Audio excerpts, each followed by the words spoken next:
আমি বানভাসী লোক বঠিক, নামটা হলো মতি সর্দার। বাপ কাকার আমল থেকে চৌকিদারি করি। 50 সালের আকালের পর থেকে গেল বছর তক খরার চোটে দক্কড় কচা হয়েছিল। এই বছর আবার বানভাসী। কাগজওয়ালাদের বললাম, বাবু লিখে লিবেন আমার কথাটা। কিন্তু গাঁয়ের লোক কাগজবাবুকে ভাঁওরাই দিলেন। না হলে লেখা কেনে কাগজওয়ালা ফটক তুলা কল তাক করেছিল।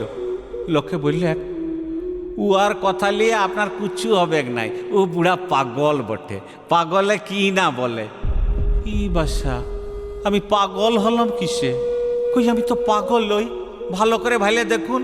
কিন্তু গুয়ারা বললে, বুড়া গভর্নমেন্টের লিরিপের লোড চিড়ে নদীর জলে ভাসাই দিচ্ছে।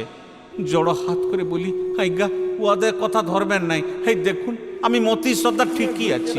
আমার বউ বিটি দামোদরের বানের জলে ভাসে গেলেও বুড়ি মাটা বিটি ঘর যায় তরাই ছিল, কিন্তু শেষ তক সেও গেছে।